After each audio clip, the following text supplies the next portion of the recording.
The truth about her destroyed everything. She wasn't human. The city had learned to love her the way weather learns to return. Predictably, insistently, without surprise. Glass towers reflected her face until it looked like a second skyline. Photographers called the click of their shutters a kind of worship.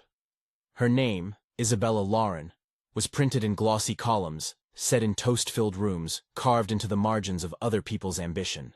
In a penthouse that sat like an island of light above the river, she moved through marble hallways, silk sleeves whispering against imported stone, the faint scent of wine and perfume trailing behind her like an afterimage. On the surface, everything matched the story the city told itself. There were gala nights where applause folded over her like rain, men with perfect smiles in the front row, cameras that made her small gestures enormous. There were morning interviews where she laughed about nothing, and the evening pieces that praised her poise, as if public presence could fill a space that private moments had hollowed out. Behind the curtains, the bed in her bedroom was large enough for three and felt intentionally empty. She learned to sleep beside silence carved from applause. Her heartbeat had a way of echoing in the quiet, like a small animal caught in a room too big for it. At first she thought the nights were only the nights. Insomnia. The thrum of the city that never truly turned off. She would turn the television to blur, pour redundant wine, leave the chandelier's light on until dawn to prove there was someone else in the apartment. But it was always the same hour she woke. 3:17. The clock face glowed like a solemn promise. Her lids would lift and the darkness would hold itself with intent. Not empty. Held. She told herself she could handle being seen. She had been practiced at that since childhood. Her mother dressing her in new things for the camera light of family gatherings. Her father arriving late and distant like a rumor. The memory of a small hand searching a crowded room for a parent who did not answer had been polished away by drives and interviews and the constant rehearsal of charm. Still, the watching felt different now. It was larger than applause. It did not flutter or fall away. It did not ask for anything. It only acknowledged. When a presence first returned her attention, it came without flourish. It seeped into sleep like ink into water. In the dream, it was tall and wrong in small ways.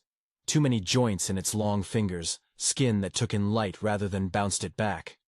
Its eyes were not eyes exactly, but distant stars. Dim, patient, weather-worn. It did not step forward. It simply occupied the edge of the room and looked. She tried the expected defenses. She closed the curtains against the city's gaze. She scheduled interviews to fill the nights with rehearsed breathing. She called friends and laughed too brightly until the line went quiet. None of it made the feeling less. The clock still read 3:17. Her tossing grew slower, more ritualistic, as if each turn of the pillow negotiated with the watching. At last, blinded by loneliness, she spoke aloud in the dark, a thing she had never done in years. "If you are there, if you can listen, then tell me why." What answered had the cadence of thought more than speech. It did not inhabit the room in the way a human voice would. It was a pressure against the inside of her mind, an echo that traced the edges of her memory. "I watch," it said. No punctuation, no warmth, an assertion like a factual weather report. "I am bound. I observe sorrow. I cannot change." The first time she understood its constraint, she did not feel relief. She felt recognized in a way the public had never managed. Not celebrated, not criticized, simply attended to.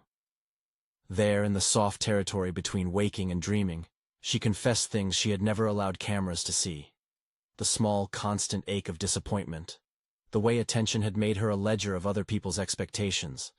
The child who had always raised her hand for anyone's glance. The watcher listened. It repeated fragments of her life back to her, not to shame her but as though cataloging specimens. A red ribbon she had tied at 7. The exact pitch of her father's laugh before he left a party. The names of men who had loved the idea of her more than her. Its speech did not comfort. It filled.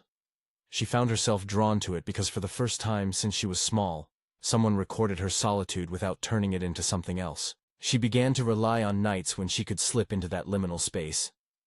During the day she wore her armor in public. A practiced smile, a camera-ready sadness that read well in headlines.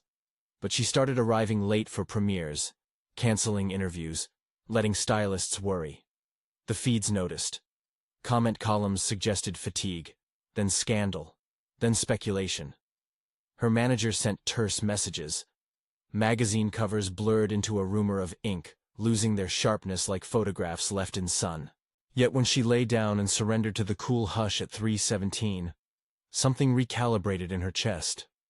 The watcher did not soothe, but its observation felt like a kind of permission to stop pretending, to let the applause stop mattering for a few hours. When she told it she wanted to be unseen and yet known, it replied with the simplicity of a law. You may belong to the space between.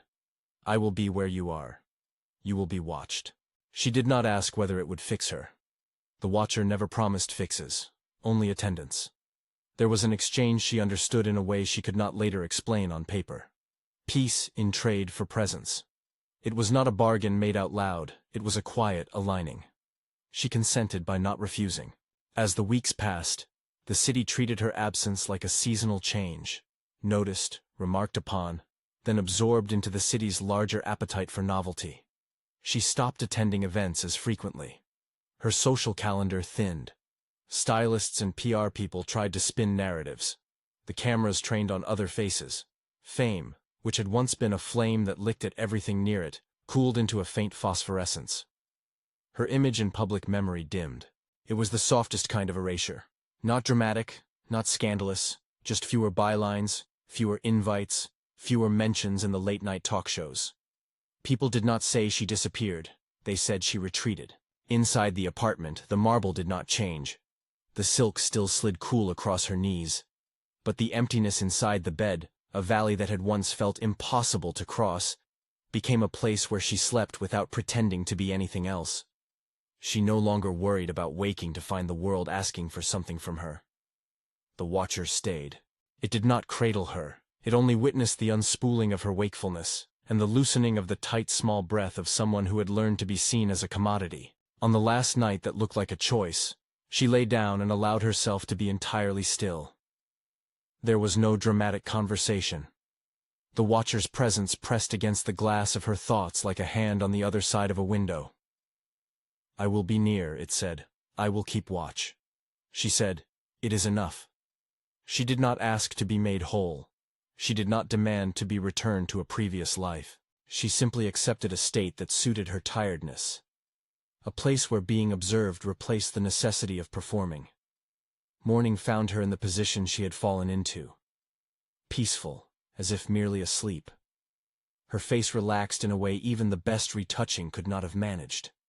There was a slight hint of a smile at the corner of her mouth, the kind people made after a rare, weightless dream. The city called for answers.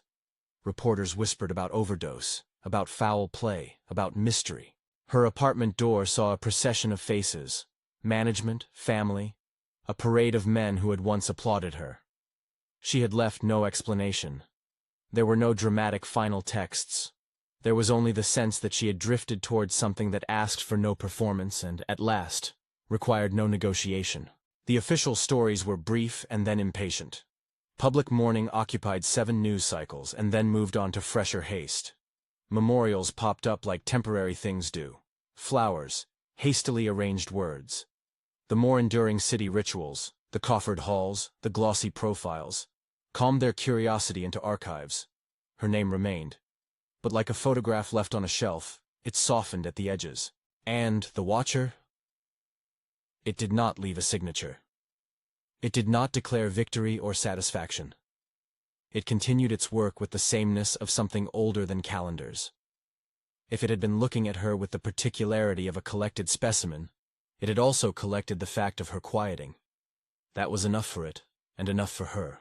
In the weeks after, a few people wrote online that they sometimes felt being watched at 3:17. A woman in a building 2 blocks over woke and found the clock face bright as a witness. A taxi driver swore he had turned down an empty street because the air felt different at that hour. The city folded such stories into the habitual uncanny it always kept handy for November evenings and fog. Some felt fear. Some felt an unnamed consolation. The truth about Isabella, that her final surrender was into the care of a being that was not human, rippled in private ways through people who had never known her. Night after night, the clock continued to glow in countless bedrooms. In the reflective glass of high-rises, the city's own eyes seemed to rearrange themselves into a pattern that did not require miracles. The watcher, patient as a star, kept watch. It did what it always did: observed, catalogued, did not intervene. When people spoke later of longing for someone who would simply listen and not demand anything back, they sometimes said aloud the words Isabella had muttered in the dark: "It is enough." If you found this story stirring something you can't name, tell us in the comments. If someone watched you in your sleep, would you open the door? There were nights when the city still felt watched. There were nights when a soft, indifferent light seemed to pass over windows and rest on them, and no one could say whether it was kindness or consequence. The clock at 3:17 kept its small, stubborn promise, and the penthouse over the river kept its silence, an island where a woman had at last been seen, by a witness who was not human, and who, in its ancient patience, had listened until the watching itself took the place of rescue.